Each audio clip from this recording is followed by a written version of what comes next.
जनक बहोरी आई सिरना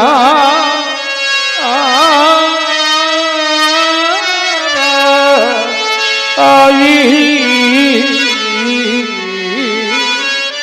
सिरना।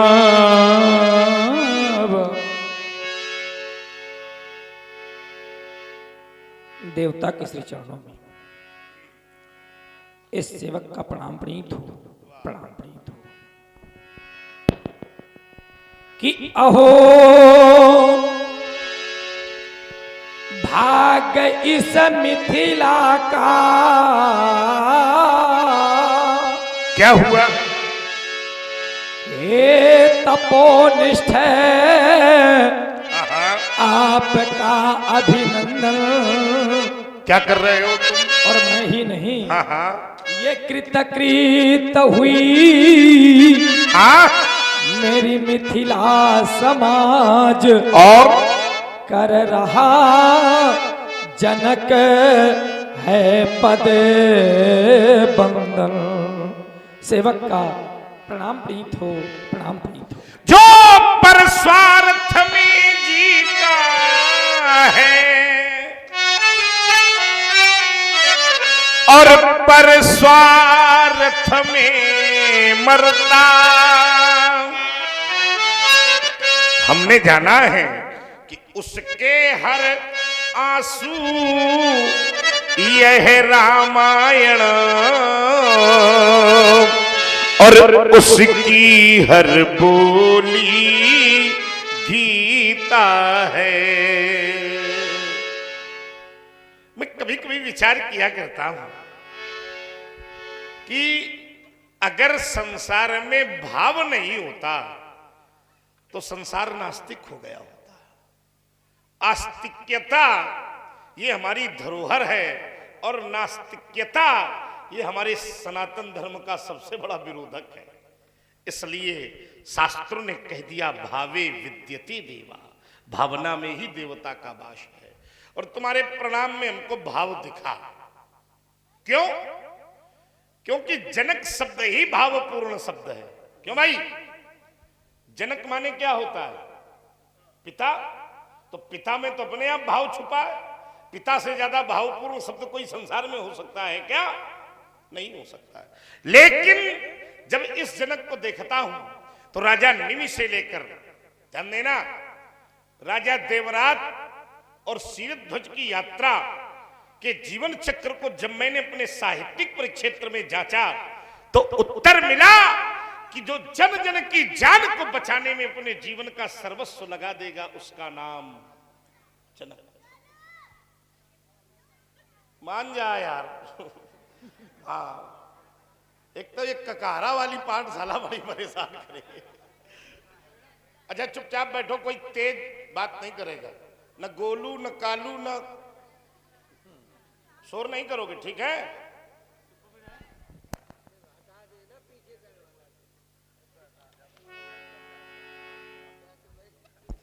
आइए जरा बोलो शंकर भगवान की।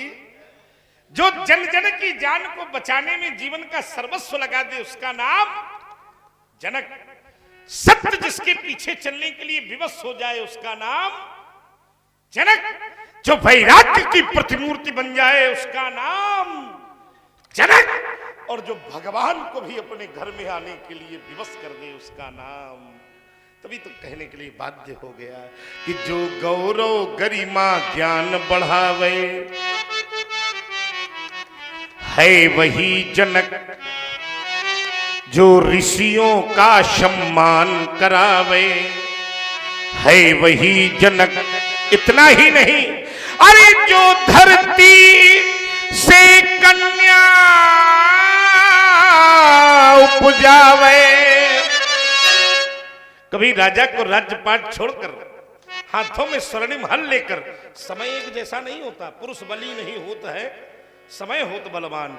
अगर समय और परिस्थिति के कारण जिस राजा को हाथ में हल लेकर धरती का कर्षण करना पड़े, तो जो धरती माता हम सभी लोगों को अन्न देती है, जल देती है, वो धरती भी गोद में कन्या देने के लिए विवश हो जाए। जो धरती पुजावे है वही, हाँ जनक, और जो घर बैठे भगवान बुलावे है वही जनक। देखो आशीर्वाद तो हमने राजाओं को देना कर दिया है बंद। आप लोग पूछोगे क्यों? सबके हृदय में प्रश्न होगा। मिथिला विज्ञों की सभा है, उसका एक कारण है, आज के राजा बिगड़ गए हैं। अब आप पूछोगे क्या बिगड़ गए हैं? बहुत ईमानदारी से उत्तर करना। अगर हमारी बात सही लगे तो उत्तर करना, नहीं हमारा वापस कर देना, जबरदस्ती नहीं थोपते। ईमानदारी से बताओ आप लोग, राजा का धर्म है कि वो प्रजा का सेवक बने, लेकिन दुर्भाग्य ये है कि वर्तमान में राजा बनने के पहले तो प्रजा का सेवक होता है। ईमानदारी से उत्तर करना। दिन में कहो 5 बार पाए लागी करे है कि नहीं, और राजा बनने के बाद कहो 5 साल दर्शन न हो। ईमानदारी से बताओ, जितने लोग बैठे हो आगे से पीछे तक, ऐसा है कि नहीं? तो राजा बिगड़े कि नहीं बिगड़े? तो हमने आशीर्वाद देना बंद किया। गलत किया कि अच्छा किया? प्रजा कह रही है तुम्हारी, हमको दोष न देना। लेकिन लेकिन लेकिन हम आशीर्वाद तो नहीं दे सकते, लेकिन एक निर्देश तुमको जरूर देंगे।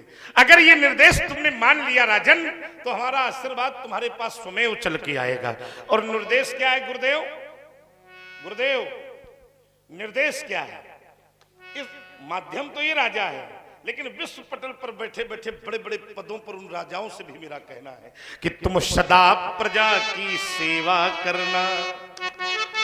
देखो रामलीला को केवल मनोरंजन के ढंग से नहीं देखना चाहिए। रामलीला से अगर एक भी हृदय परिवर्तित हो गया तो हम ये मानेंगे कि छानी गांव में हम लोगों का परिश्रम सार्थक हो गया। लीला परिवर्तन का विषय है, लीला सनातन के प्रति जुड़ने का विषय है, लीला संसार को सुखमय बनाने का विषय है, लीला केवल मनोरंजन का विषय नहीं है। तुम सदा प्रजा की सेवा करना, निज धर्मों का पालन करना, आए अगर व्यवधान कभी, आए अगर व्यवधान कभी, उन व्यवधानों से तुम मत डरना। जब ऐसा करोगे हे राजन, तुम ही नहीं जो भी ऐसा करेगा तो उसके यश के फूल खिलेंगे, तुम्हारे यश के फूल खिलेंगे। रहे आशीष हमारा तुमको कि तुम्हें घर बैठे भगवान मिलेंगे। जाओ सिरध्वज, तुम्हारा शीय बोलाई प्रणाम कराब। आओ देखो न, ये श्री भार्गव परशुराम जी हैं, इनके श्री चरणों में नतमस्तक होकर के प्रणाम करो। और हाँ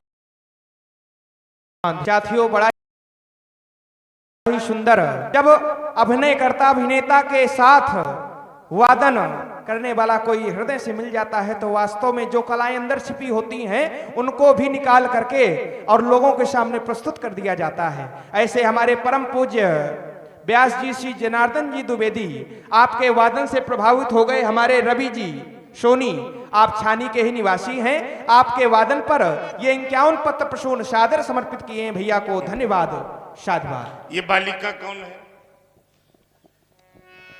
ये बिटिया है। अब देखो शब्द 2 हो गए, पात्र एक ही है। परशुराम ने जब देखा तो बालिका निकला अनायास, और जनक ने जब इसी पात्र को देखा तो बिटिया निकला। अच्छा, बेटी शब्द कोई बुरा नहीं है, लेकिन संबंधों से बंधा है। यहां बहुत सी बालिकाएं बैठी हैं, सभी लोग सुने। बालिका माने क्या हो सकता है? बालिका निर्विवाद और पूज्य शब्द है। मैं तो यहां तक कहता हूं कि जिसे अपने बल का ही बोध न हो उसका नाम बालिका। किसी ने कहा कितना बल हो सकता है बालिका में?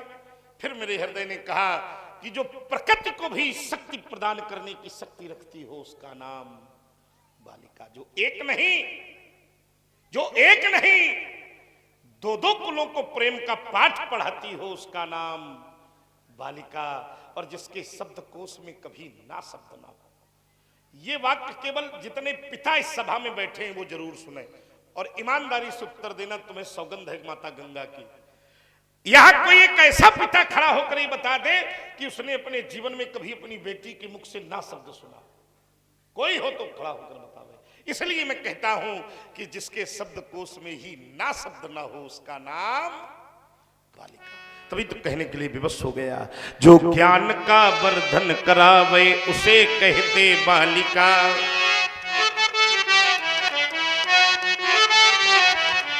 प्रकृति में भी शक्ति लावे उसे कहते बालिका। प्रेम की परिभाषा पढ़ावे उसे कहते बालिका। और प्रभु को धरा पर खींच लावे उसे कहते बालिका। शब्द ने मुझे और यात्रा लंबी करा दी।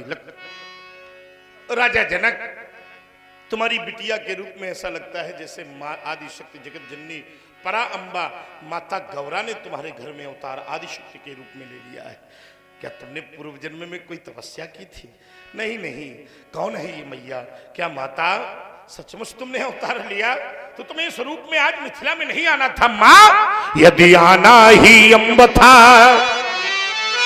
तो करना ना विलंब था, साथ में माता तुमको खप्पर भी ले आना था।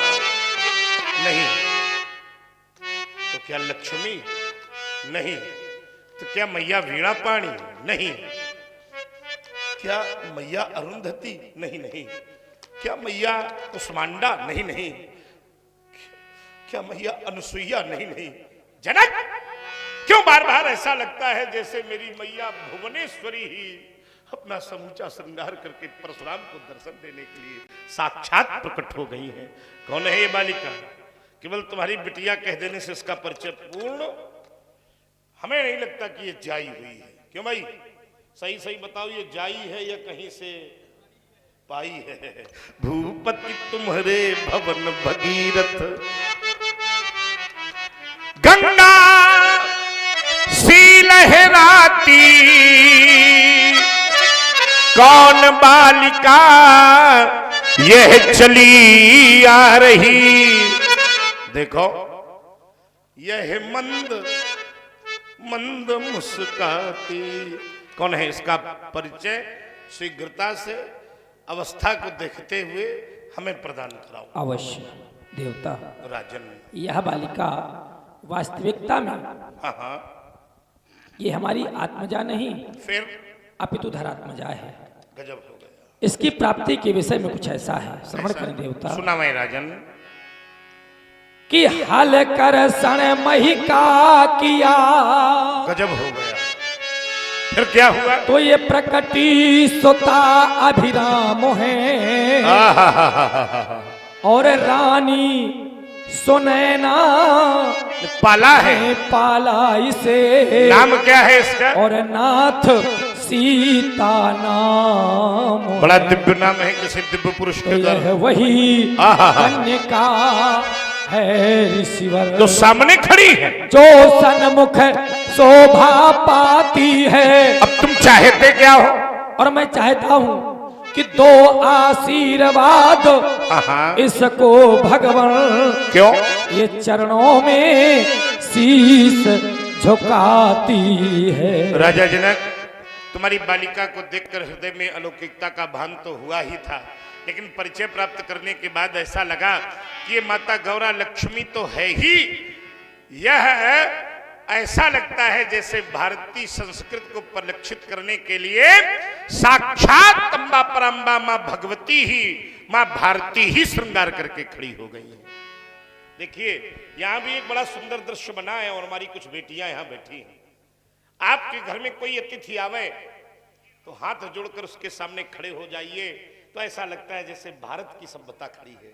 अतिथि देवो भव। विदेशों में हाथ नहीं जोड़ती बिटियां, विदेशों में हाथ हिलाती हैं। हम आज तक नहीं समझ पाए कि हाथ हिलाकर कहना क्या चाहती है। एक सज्जन ने कहा कि या कहो चाहती हैं कि आज तो दर्शन दिया, आप दोबारा मुंह न दिखाना। भला ये विषय हास्य का नहीं है। आप सभी लोग हृदय से जुड़िए और ईमानदारी से बताइए कि हाथ जोड़ने वाली संस्कृति अच्छी है कि हिलाने वाली? तो सौगंध खाओ जितनी बिटिया बैठी हो कि आज के बाद हाथ हिलाना बंद, हाथ जोड़ना प्रारंभ। अगर दो चारों जने मान ली हो तो हमारा परिश्रम सार्थक है। और याद रखना, एक सौगंध लो अपनी बहनों से कहना है, बेटियों से कहना है कि वर्तमान में छलावा बहुत है। दूसरे धर्म के लोग अपने धर्म वाले बनकर हमें कह दें कि फुसला करके, अगर ये भी कह दें तो कोई अतिशयोक्ति नहीं है, झूठे आडंबरों में फंसा करके हमारे साथ छल करते हैं और उन्हीं के द्वारा बाद में हमारी श्रद्धा को 35 टुकड़ों में काट करके भी फेंक दिया जाता है। इसलिए सावधान रहने की आवश्यकता है। और हम कहने के लिए बाध्य हैं कि देवियां देश की जाग जाए अगर, तो युग स्वयं ही बदलता चला जाएगा। पत्नियां सादगी, मित्रों ये वो पावन धरती है। अपने इतिहास को याद करना जब कभी मन भटके, ये वो पावन धरती है। जब इस धरती में कोई पत्नी सादगी को साधती है तो माता अनुसुईया के रूप में प्रकट हो जाती है और चित्रकूट की चट्टानों पर पालना घाल के त्रिदेवों को भी लालना बनाकर झुला देती है। ये वो पावन धरती है। इतिहास का स्मरण करना, जब कभी हमारे देश की पत्नी सावित्री बन जाती है और विधाता के नियम को बदलकर अपने मरे हुए पति के प्राणों को वापस ला करके इस सृष्टि के नियम को बदल देती है, तभी तुम कहने के लिए बाध्य हैं कि पत्नियां सादगी साथ पाए अगर, तो पति स्वयं ही बदलता चला जाएगा। राजा जनक अद्भुत बालिका है, आत्मा है, धरात्मजा है। ये हमारा आशीर्वाद है कि आत्मा हो तुम धरा की तो परमात्मा तेरा पति हो, और जो भी आवे अरे शरण तुम्हारी, अरे मुक्ति ही अंतिम गति हो। लेकिन याद रखना, पति पिता दोनों कुलों की। इस देश में जब एक बेटी का जन्म होता है, जन्म होते ही बेटी के कंधे पर पति की कुल की, पिता के कुल की मर्यादा, विवाहोपरांत उसी बेटी के कंधे पर पति के कुल की मर्यादा का निर्वहन करते करते ये भारत की बेटी अपने प्राणों का अंत कर देती है। बड़ा दिव्य जीवन है मेरे देश की बेटियों का।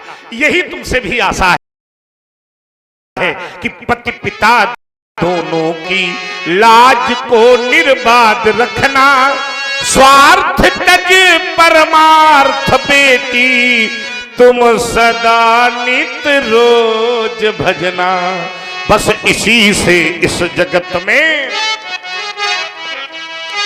तुम सदा पूजित रहोगी, है यही